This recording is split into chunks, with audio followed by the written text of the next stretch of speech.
This is a video explaining the Iowa assessments.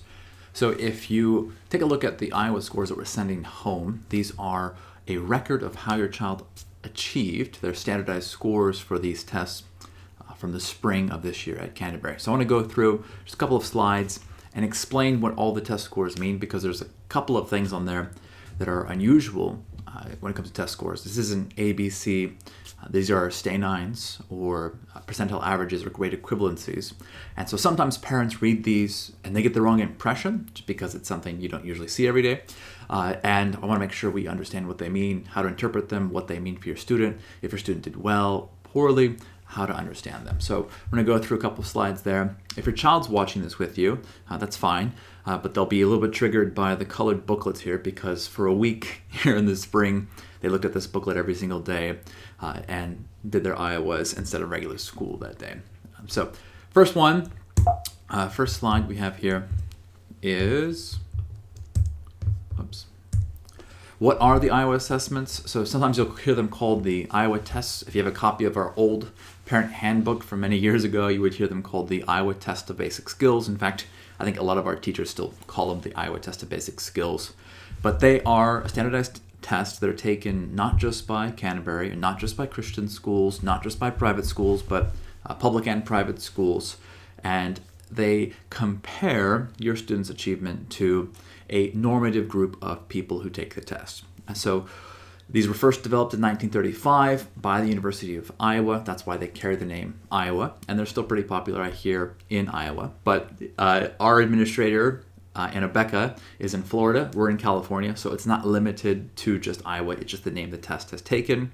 And then these, although they were created in the 30s, are updated consistently. In fact, the name going from Iowa Test of Basic Skills to Iowa Assessments was meant to reflect how these tests score our students even against things like the Common Core standards, which are the standards that public schools use.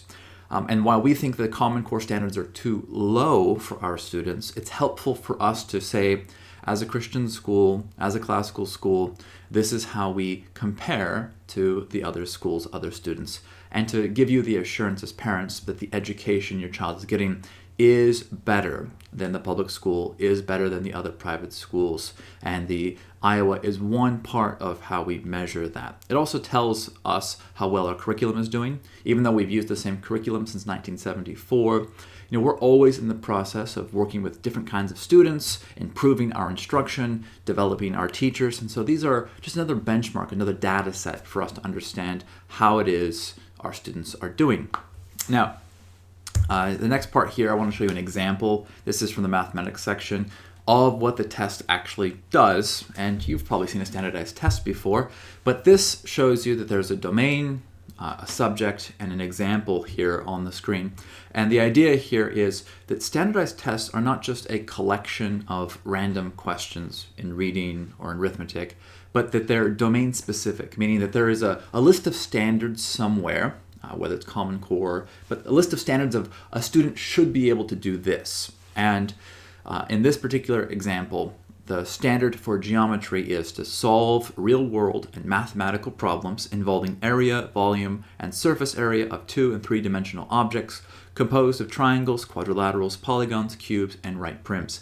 And so the idea is that the questions will assess whether or not the child has met this static standard. And that's going to give us a picture of where they're doing in each subject. And so this isn't just a math test. It has reading, it has science, it has language arts, it has history, I think called social studies in this particular test. But this is comparing your student's ability on a test to a set of set standards that other kids also take. So that's basically the meaning behind it being a standardized test. And that's different than a test you might take in the classroom, where it's a test against a particular textbook or a test against a particular style of teaching. And so this is another data point to help your students' picture of growth and development come to your imagination. So you can see, how is my student doing? You get a report card that has A, B, and C. You get test scores from the Abeka tests. You get a Latin grade. All those different things are little pieces that give you a picture of your child's progress here at Canterbury. Now, this assessment is not something we weight more heavy than their scores in the classroom or their development as an individual or their passions or strengths or weaknesses. This does not determine whether or not they go to the next grade. This doesn't determine whether or not they're smart or not smart, if they're a good test taker or a bad test taker. This just gives us one other data point that says, here's how your kid is doing. So if there is an area that you don't like, we're going to talk about how to read that. If there's an area that you're very impressed by, well, we're going to talk about what that means for your student. But again, this isn't the final picture of how your student is doing. This is one data point. You take this, you take grades, you take how happy they are in school, you take parent-teacher conferences, you take their satisfaction with the school. Like all these little pieces, those create the picture of how your student is doing. The final score or the national percentile rank or a stay 9 score, those are not the complete picture. Okay, just a warning for parents there. The next one kind of gives those exact same things in these 4 pieces here. So what the score will give us is a student performance on this particular test. And there's lots of reasons why students do well on tests, if they're really well prepared, if they have mastered the material, if they've gone over the standards. There's also reasons why you might do poorly on a test. Some students get nervous or anxious over tests, or maybe one morning they didn't eat enough, or they didn't sleep enough, or they're just having a bad week. But this generally gives us a picture of tracking readiness. So are they ready for the next grade? Are they ready for middle school? Are they ready for high school?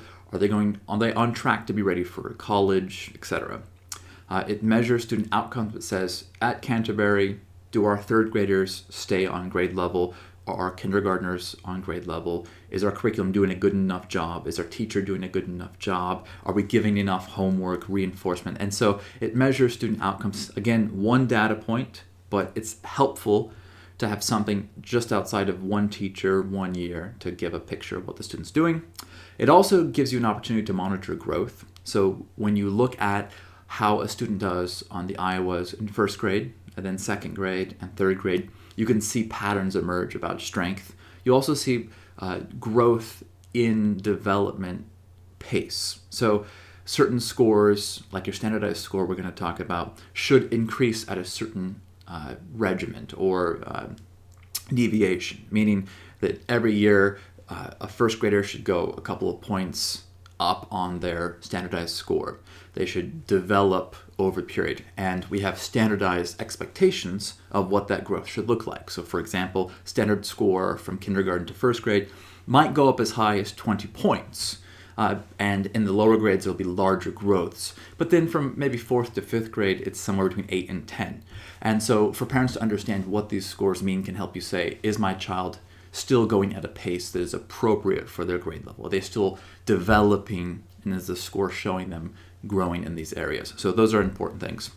Here on the green arrow on the screen, you'll see there are, on the left, Criterion-Referenced interpretations. That's back to that standard thing. How many of these questions are they able to get correct, according to the standards? And then norm-referenced interpretations are compared to other kids at their grade level. How did they do? So the score is going to give you 2 different pictures. How do they do on this particular test as an individual, and how does their score then go against norm-referenced interpretations or go against how other kids did?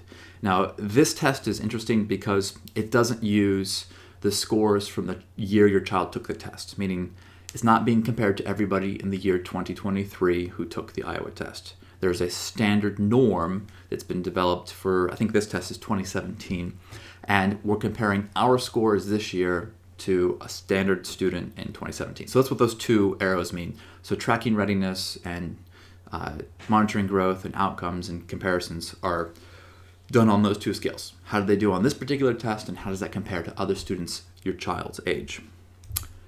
Now, in here you'll see 4 really important terms that I just want to quickly go over, and it's important for us to have this kind of bell curve distribution in our mind, because when we get our tests for quizzes or Abeka or Latin or Memoria or any of our typical grades in our school, it's usually out of how many points, right? You have a Latin test on vocabulary. If you got 90 out of 100 correct, you have a 90%. But this has derived scores on a Bell distribution. So when you see on your child's score sheet or on their test results, national percentile rank, and it's going to say 90% or 85% or something like that, it doesn't mean they got 95% on the test. It means in the Bell distribution, they did better than 95% of the people who also took this test. Now, that is important because if you look at the Bell distribution, the little curve here, the gray section in the very center is the average distribution. So most of the students who took the Iowa, they're in this group. So if you do some quick math, so 20, 17, 17, was that 54, right? That percentage of the people who took the test are the average students. And then your child's score is ranked against that. So for example, if your score for national percentile rank, which we're going to get to in a second, is 95, that means that your student is right there on the far right in the top 4% of people who took this test, right? So, and that's going to be the similar type of idea to National Stay-9. So Stay-9 is an abbreviation or a contraction of the word Standard 9. So if you take the distribution of this bell curve into 9 separate pieces, like you see here on the board on the slide, then a 9 Stay-9 score means you're in the top 4%. The 8 score means you're in that top 7. So they're kind of the same type of thing, but it's an easier way of saying it. So if you got a 5, you're right in the center distribution, right there, that gray center. And that's what the Stay-9 means. 1 being the bottom part of the bell curve, 9 being the top part of the bell curve, and then 5 being amongst the majority of students who took the test right in the middle. The next one, which is often misinterpreted, is grade equivalent. And what the test will give you, and we're going to go through a couple of reports and show you what this looks like. It'll give you a number. So for example, if you have a kindergartner and they took the test and it says for reading, your GE or grade equivalent is 1.5, then your student did as well as a student in first grade 5 months into school. Now that doesn't mean that your student should be in first grade. It means the average first grader with 5 months of school did as well as your student. So it kind of helps you understand that type of thing. And the grade equivalent can sometimes be misleading because once you get to 4th, 5th grade, a lot of our students start to get something called 12 plus, which means our students did as well as a high school graduate. And people confuse that with, well, shouldn't you be promoting my kid to the next grade then? And that's not really what it means. It's the average high school graduate does as well as your kid did on this test. It's not a placement grade equivalent, but it does tell you if your child is tracking ahead of grade level or below grade level. So that's helpful there. This is, again, an explanation of national percentile rank. Note that the scores go from 1 to 99. And the example I have here is if a student earned a percentile rank of 62, it means that he or she scored equal to or above 62% of the students in the norm group. So the students from that 2017 norm group, they ranked at 62 or above that group. So keep in mind that because it is a bell curve, anywhere between 25 and 75 is considered average. So if your child got a 25, that doesn't mean they have an F. A 25 percentile rank means they're on the lower end of average, and 75 means they're on the higher end of average. So below 25 is below average, above 75 is above average. So the number can sometimes be misleading there because you're used to seeing 90 is an A, 80 is a B, 70 is a C, and that's not quite how this one works. Then again, the national Stay-9 is the same type of thing. So 1 to 3 represents, or below 1 to 3 represents below average, and 7 to 9 is above average. So keep that in mind when you're looking at the NS, or the National Stay-9 score. The other score that's a little more difficult to understand unless you've looked at this for a couple of years is the, quote, standard score. And so for this one, you have to imagine a kind of a continuum of scores. So the standard score is a number that describes a student's location on a continuum or a scale. And this is very helpful. It's very similar to grade equivalency, but it helps you see where the student is growing. So a grade equivalency might say that you in third grade ranked to 3.5, and then in fourth grade you ranked to 4.5. So you grew a whole year. But the standard score gives you an increment of expectation. So the standard score for a kindergartner in the median should be, right here it says 130. And so a typical growth or average growth, standard growth, should be 20 points beyond there would be a normal expectation standard score growth. So if you have a kindergartner and you're tracking them kindergarten to first grade to second grade, you'll see they should grow 20 points, then 18 points, and so on. But again, like I mentioned earlier, when you get towards the end of this continuum, the growth is not as drastic on the standard score. So you might see fewer points growing as you track them later, but that is to be expected. So that's just another way of measuring tracking scores that way. This is, I hope my children will forgive me for sharing these. I felt it was appropriate to show you a report and go through it with you, but I didn't want to use any other students without their parents' permission. But we have here Basil's, and we're going to show you one for kindergartner, and then I'll show you Athanasius's, so that you can kind of see what the older profiles look like, because they do have different number of subjects, older groups versus younger groups. But here on the profile narrative for Basil, you'll see on the top right some information about the demographics of who took the test. So it'll say kindergarten Macias because it is kindergarten section of the test. The teacher's last name is Macias, student ID or student name is Macias Basil. Now, under district and system, it's going to say Abeka Homeschool, Abeka Schools, and that's just because our school does all of our test administration through Abeka, and so we're in their system, so it'll say, instead of Santa Clara County School District, we are an Abeka school. And then for program, it has FL. That's because Abeka is based in Pensacola, Florida, and so Florida is there.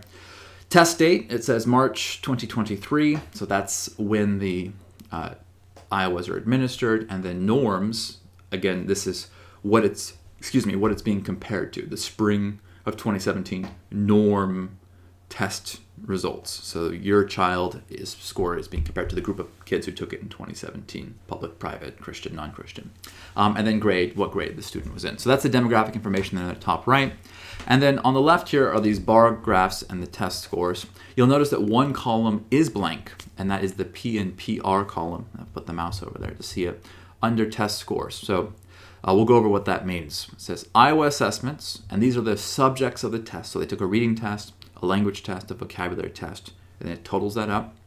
And then we have word analysis, listening, and we have more information about what each of these tests looks like, but for kindergarten it's pretty self-explanatory of what these particular tests mean. ELA stands for English Language Arts.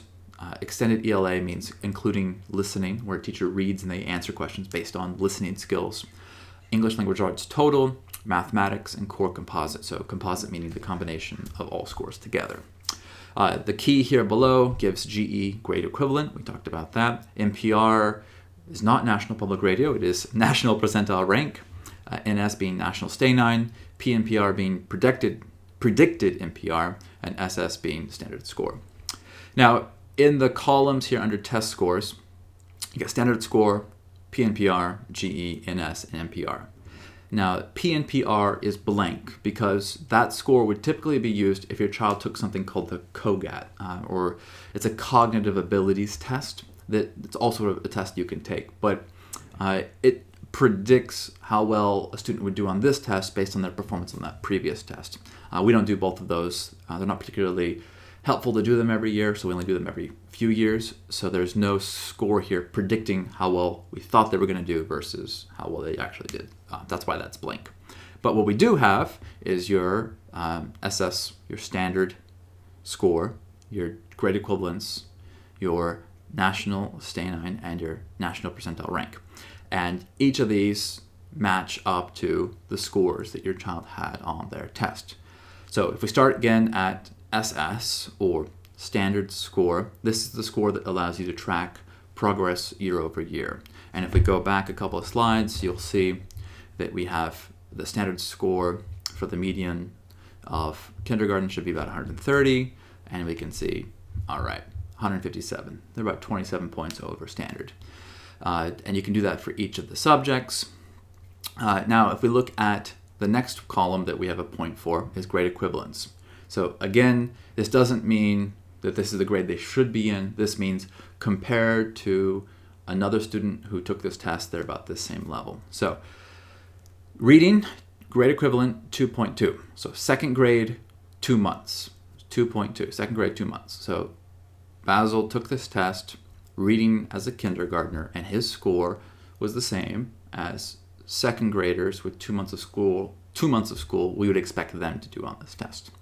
Now, national stay-9, we have 9. So remember, stay-9s go from 1 through 9. If we go back to that bell curve, in the center here is the 5. So if you have a 9, you're in that top 4% of students who took the test.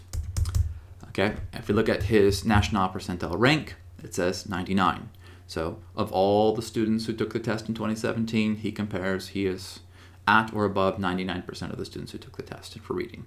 And you can do that for each subject. So for language, it's the same exact process. And then you have these combination ones. So reading total, extended language arts total, and composite totals. So this one right here says, if you add all of these scores together, his core composite is he did NPR 94% and grade equivalency 1.6, which is fun. I'm proud of him for that. And so there's some notes here that give you the exact scale, which we've gone over a couple of times. But again, keeping in mind that 25 to 74 is the average score. So if your student got 75, they're above average. They're not a C student. They're above average. And then if they got below 25, they are just a little bit behind average. And so they keep those in mind. It's not an F. It's average and above average. Okay. Now, if we go to Athanasius, which unfortunately has a character limit on the test profile, so it says Athanasius. You'll see the demographic information on the top right is the same, except changes the grade and teachers. Athanasius was in 4th grade this year, and his teacher was Mr. Mataram, and he took E10, which is the 4th grade level of the book, but everything else is the same. And then when we look at his scores, you'll see there's a few more subjects. And so if we go back to our SS scale for 4th grade, it says 200 is the median score, and he's at 267 for reading. And you can go through each of the scores to kind of get a picture of what standard score for my child should be. And again, that's most helpful if you compare it to last year. So look at last year's standard score and this year and see how much progress have they made in reading. So seeing a score of 267, we want to make sure last year in reading he had a score of at least 255 or 260 to show that there's been progress this year. Again, PNPR is not in here because we didn't do a COGAT this year, so there's no prediction for how they thought they were going to do. But then this is where this 4th grader's grade equivalency are often misinterpreted. So reading 10.7. Does that mean he's reading at a 10th grade level? Not quite. It doesn't mean that he can go into be a sophomore at the Los Altos High School. What it means is the average. So if you take the person in the middle of that bell curve, the average 10th grader at 7 months of school does about as well as Athy on the reading score. So that's the comparison there. And then in S, national stay 9 is 9, and national percentile rank 99. So Athy did pretty well on this test. And you'll see that there are a couple of additional subjects here. When you see 13 plus, that means beyond high school equivalency. Conventions of writing and written expression were not in the kindergarten test. Vocabulary and reading total. So remember, reading total is going to add up the reading portions here. And then English language art total is going to add up the language art totals here. Mathematics and computation. So mathematics is going to be standards of concepts that are in Common Core and other state standards that made it to the Iowa test. Then computation is the ability to work out those problems. So you can see the grade equivalencies there and national percentile rank there. Remembering that everything above 90% is the top stay 9 there. And then you have a math total, a core composite of the core subjects, meaning reading and math. So language and math are the core subjects according to this test. And then you have the quote-unquote non-core subjects, social studies, which our school we call history, and science. And so here you see the same type of scores. Standard score, grade equivalency, national stay 9, and national percentile rank. Then complete composite is everything together as one composite average. How does the average of all of his score compare to the rest of the people who took the test? And you'll see, it's 261, 10, 9, 99. So that's helpful for here. Now you'll get a copy of the test like this, and this is the profile narrative. But you'll also have a second page, which I wanted to go through as well. It's a little bit more complicated, but say you looked at the social studies score and you got a 45 as your national percentile rank. Well, say you want to know in which domains or which area did he struggle in or she struggle in. And so your second page has a performance profile, not just the narrative of how they did, but a profile of how they performed in each subject. And there are some clusters of information here that are helpful to see. And I'm going to zoom in. Zoom in here on my screen, but it'll be a little bit difficult. But when you have yours, you can kind of work through this section over here that I have labeled as F. Says domains and cognitive levels. So in that section labeled reading, there were informational reading and literary reading, and then you'll see different columns for everything. So total numbers, that's the number of total items, which is the number of questions per test or subtest. Then the second column is going to be number attempted, or the number of questions that they put the answer in for. And then number 3 is going to have a % sign, and it'll say that is the % that the student answered correctly. So %C is % correct.